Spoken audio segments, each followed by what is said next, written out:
Hello and welcome to Witch to Watch. My name is Ileana and I am the founder of Witch, or the Women in Tech and Cyber Hub. Each month we'll be putting a spotlight on women in and around the industry who are doing great things. And today we will be speaking with Becca Edwards from InfoSec People.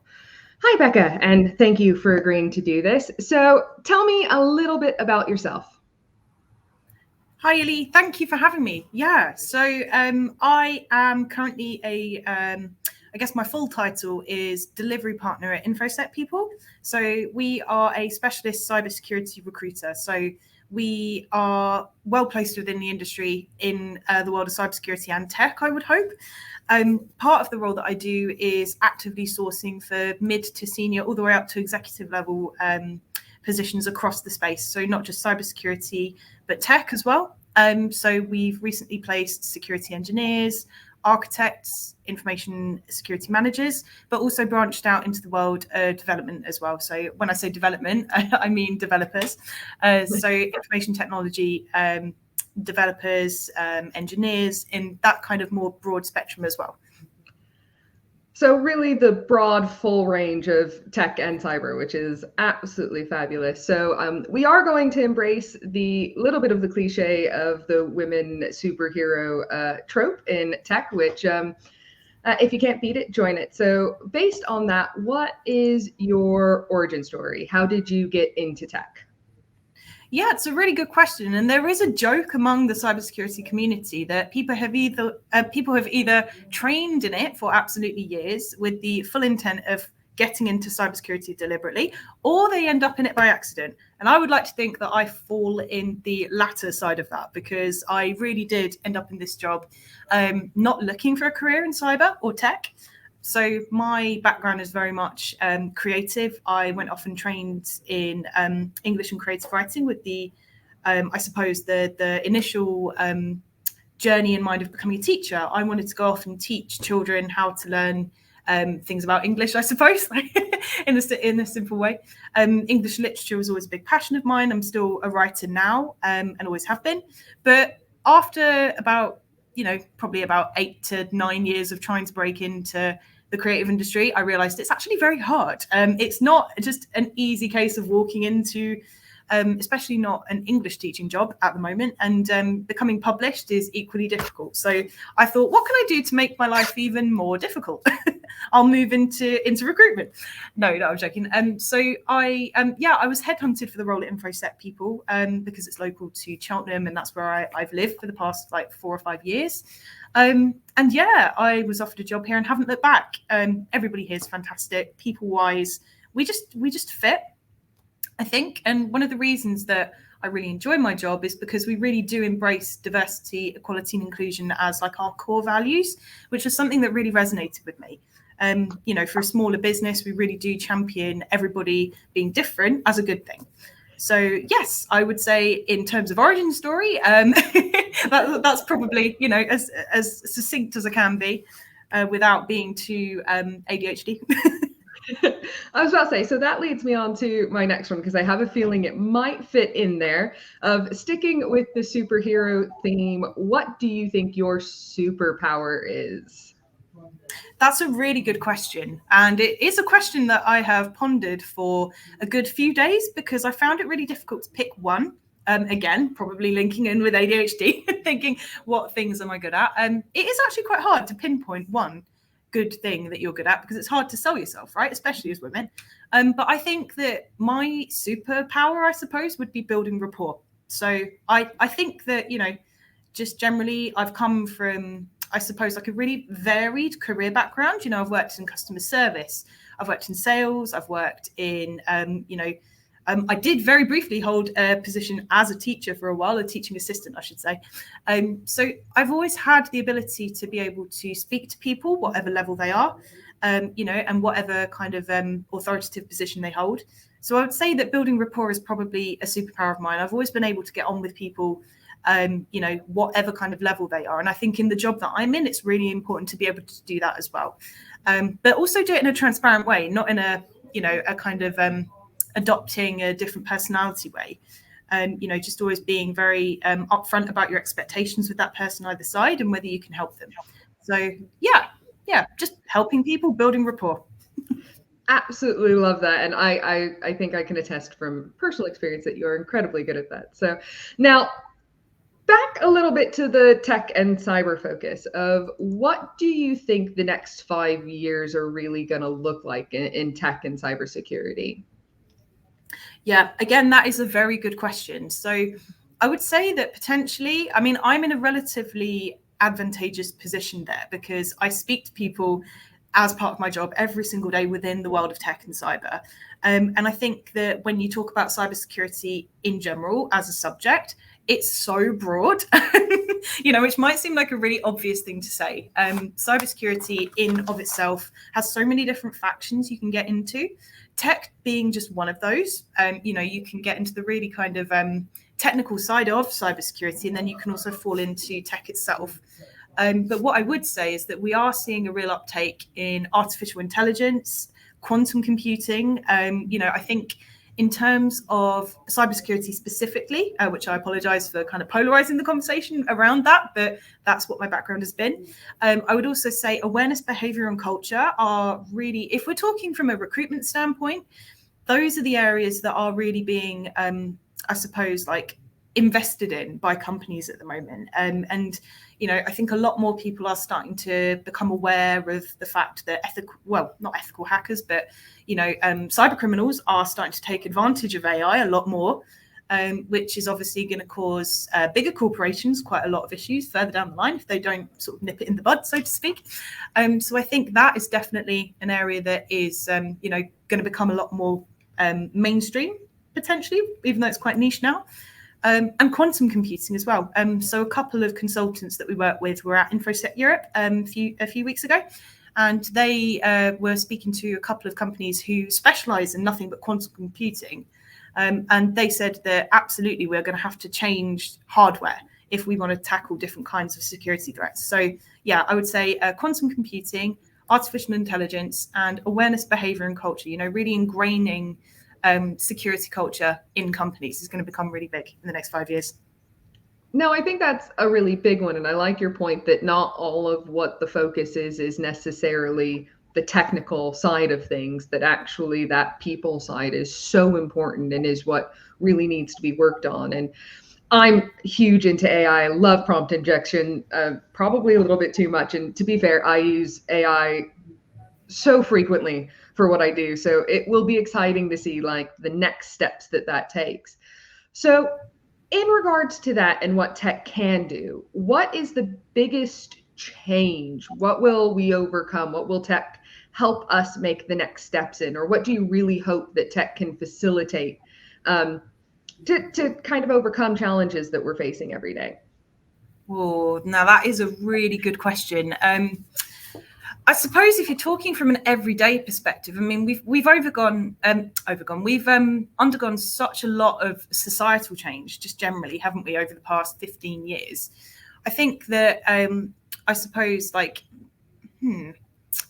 yeah, it's a really good question. I think potentially, I think economically, we're going to see a real kind of uptake in, again, I'm using recruitment as like a kind of polarizing view because that's what I do for my job. But I would say that, in terms of hiring into tech, we've already seen a lot of changes, people being laid off. We've already seen a lot of changes in terms of the tech that companies are investing in. We know that cloud has been really, really popular over the past couple of years. A lot of the leaders that we speak to in the industry are talking about the need for businesses to adapt, and to be able to make money, they have to change their tech strategy.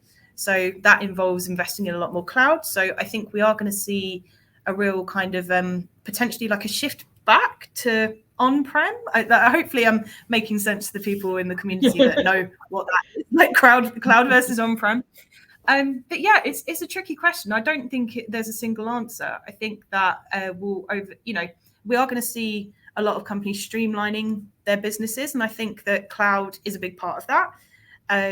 Like being invested in cloud means that you don't have to have as many people in the office, which means that you're not going to be thinking about I suppose paying for rentals. Yeah. Hopefully I'm making a bit of sense. But absolutely, economic challenges is the takeaway. And I think that's it's a really valid point, and I think a lot of it is as the industry is changing, and I absolutely get where you're coming from a recruiter's point of view. It is going to be from that point of view, which is never a bad thing. It's really important to have just that broad range, especially when you talk about the variety. You said it earlier of exactly how broad tech and cybersecurity in and of itself is, let alone all the jobs that sit in it, whether it's, you were talking about the developers or if it's someone who's doing the recruitment. And I think it will be interesting to see how tech kind of influences that. Now, there's still plenty of roles out there. I think it's just going to be finding the right ones and finding ways to make more impact with the roles that you do have. So now getting a little bit away from the tech portion and a little bit more back to the who Becca is, where you've come from. Who is the person who inspires you the most?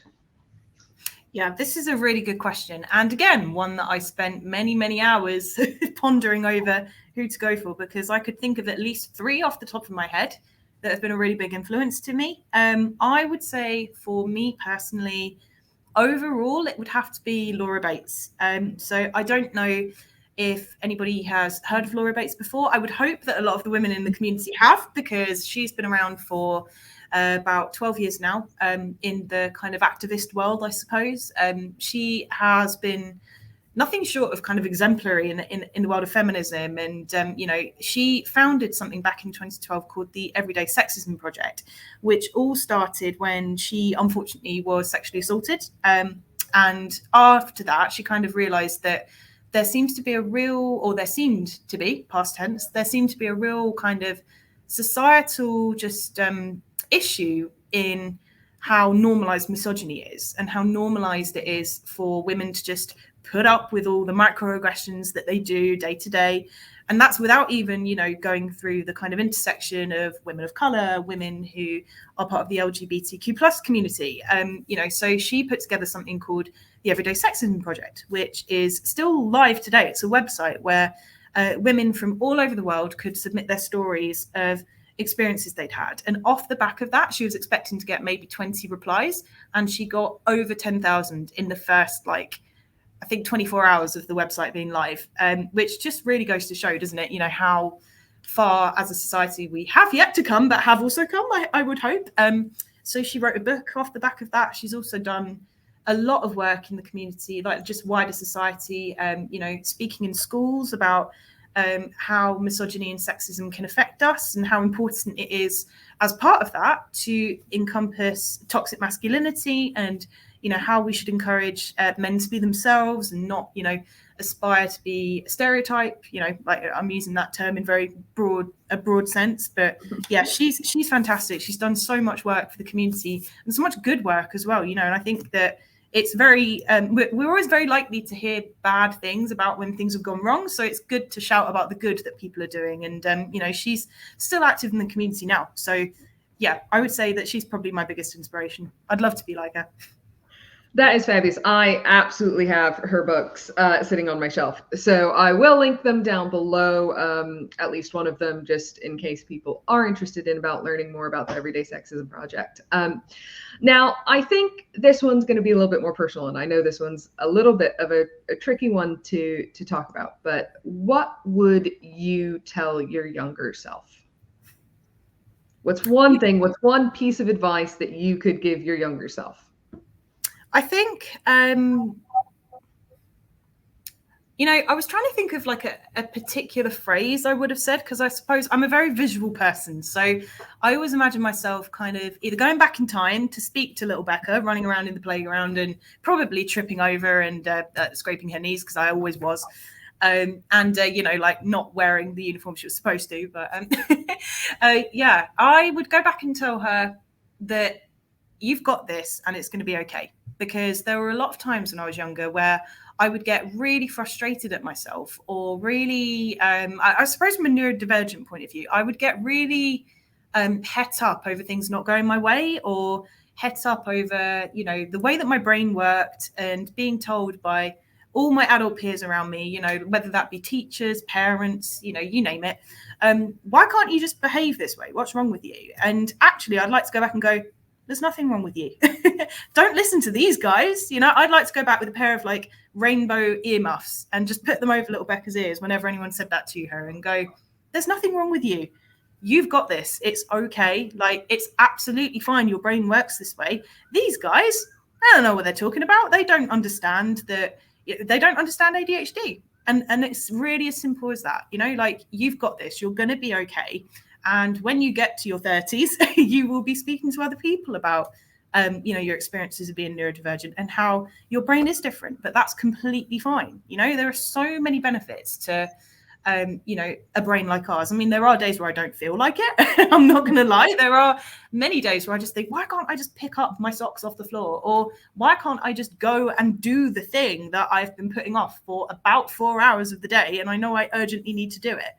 But on the flip side of that, I will also go and create something, you know, incredibly inspiring in terms of stories. You know, I could go off and write something and just really hyper focus on that for a while. I could go off and do a drawing. You know, the creative side of my brain, I absolutely love, and I can take full advantage of that. So yeah, I would tell her, you've got this and it's okay. You're going to be okay. I absolutely love that, because the first event you ever did with Witch was our Women Wired Differently, our neurodiversity panel. And I know you did an amazing write-up. And as someone who is neurodivergent, who is very keen on talking about it in the tech space, especially with women in the tech space, I know how much it meant to me hearing you share, because it's really nice to know, you know, I'm not the only one, and it was an amazing panel session. I know you did a bit of a write-up. I will link that below as well if people want to read a little bit more about that event. It was definitely one not to miss, and hopefully we'll do a bit of an online session with that in the future as well. So that being said, if that's what you would have told your past self, what is something in the last 6 months that you've learned? One of those things, if you're like me, that a little bit like a dog showing off its new like bone or a stick, of like, what have you learned in the last 6 months that you really want to share? That's a really good question. Do you mean in a working capacity, or do you mean in a life capacity? Because I have two. Well, actually, either. Let's go with both. We're actually doing okay for time. Okay. Do you know what? I think the one thing I've learned is probably more resilience. And I mean resilience in, you know, like I was just saying about saying to my younger self, you've got this. You're going to be okay. Like, everything is going to be fine. Without, you know, meaning to sound overly optimistic, because of course I'm a realist as well. But I think resilience in the sense that, you know, recruitment is a tough job. If I'm just talking between the two of us, we're in a very competitive industry. We've got a lot, for all intents and purposes, we're up against a lot that should mean the odds don't necessarily tip in our favor sometimes, you know, with not just candidate pool, but clients as well, with everything that's going on in the other world. I say the other world, that's how I refer to everyday things happening, current affairs.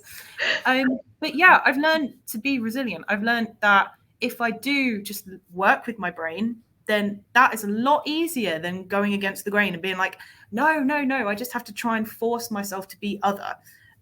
So I've learned resilience in that sense. I've learned to be okay with failing, because I think that's a really important thing that we all come up against at some point in our lives. And actually, it's really important to fail, because if you do, the only way from the bottom is back up, which is a very cliche thing to say. And I apologize to everybody listening who's just gone, oh God, yeah, sure. But it's so true. And it's really scary to fail as well. It is scary to put yourself out there in whatever context, be that for a job interview, be that for, you know, if you're dating, like if you're single, be that if, you know, you are doing a public speaking event. It's really frightening to put yourself out there on the line like that. And actually failing means that you can, you know, be realistic about what's happened. You know, if you do fail at something, it's often not the end of the world. We build it up in our heads like this is going to be the worst thing ever.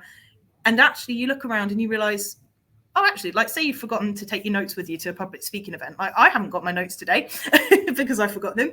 But also, you know, I said this earlier, I'm very disorganized, but extremely overconfident. So, but yeah, like if you do forget your notes, it's not the end of the world. You know, there are workarounds. Okay, I've forgotten my notes, but what can I do? I can talk about things that I know. So yeah, I'd say that I've learned to be resilient. I've learned that failing is okay. And actually, it's a good thing because it means that you will grow as a person and you'll learn more. That was a very long-winded way of answering your question, but I hope that was useful and it made sense. No, I love that because I think in the education system, you're taught that you have to be the best and that you can't fail and that if you get a bad grade, that is the end of the world. No, it just means that you have a little bit more to learn. And that's not a bad thing. Sometimes things aren't going to work out. And I think it's one of the hardest lessons that people, as they come into careers, do end up learning. And I think, especially with the resiliency portion of what you said, it's something that I have a feeling will be echoed by a lot of the women that we talk with. There is a resiliency that's needed to work anywhere, but especially in something that's a bit more male dominated or, you know, maybe not the most female friendly work environments. It does create a resiliency. So I have a feeling we will probably get resiliency more than once. And I think it's a brilliant thing. And it is a really handy tool, that ability to bounce back after failure. It's the what comes after. Yeah. Now, for our last question, just in case people have a little bit of free time and need to fill that free time with something, or just like me, want another book, podcast, or resource to go on my ever-expanding list, what is one book or podcast or resource that you think everybody should have?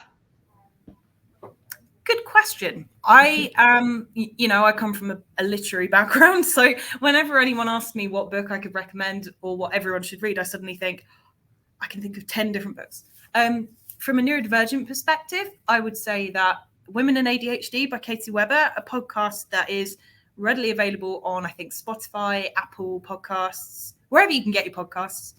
They always say that in the end, don't they? Wherever you get your podcasts. That is a really eye-opening and just lovely podcast as well. You know, it's very educational, very informative. And it really shines a light on women who more often than not have been diagnosed with ADHD much later in their lives, purely because, you know, of many reasons that I won't get into now, because we all know the struggles, right? Us neurodiverse folk. But it's been really, really educational for me. And it's been really a massive comfort as well to know that actually I'm not alone and that I am okay. You know, that's where I've kind of learned to be nice to my younger self. Book-wise, I would say Laura Bates, to circle back to her, Everyday Sexism is a really good book. Fix the System, Not the Women is another fantastic one. And also her book, Men Who Hate Women. Again, a little bit of a tough read. So I'd say, you know, if you are triggered by anything like workplace trauma, or if you're triggered by online abuse or anything like that, that might be one to avoid. But I would say definitely Everyday Sexism is a really good place to start. Yeah, I could recommend more, but I have limited time. And, you know, my LinkedIn messages are always open if anyone does want to have a chat about books or, you know, anything just generally neurodiverse wise would be, yeah, I'd be more than happy to do that. Or if you're looking for a role or, you know, circle back to that bit. Yeah, that is, it's not like it's my job. But you know, it's really important, isn't it? I think, you know, I would always be that person, and to my own detriment sometimes, I would always be that person to say that I am always around for a chat. It's really competitive right now, and it's a tough marketplace. You know, even if it is candidate-led, it is still really hard to find a good company with a good culture and somewhere that really embraces you for you as well. And I get that, I see it every single day. So if there is anyone out there watching this who wants to have a chat and just talk through their options and, what their interests are, I'm always happy to do that. Like, it's the part of my job I love the most, is building relationships with people. So yeah, if you do see me on LinkedIn, drop me a message and I will have a call.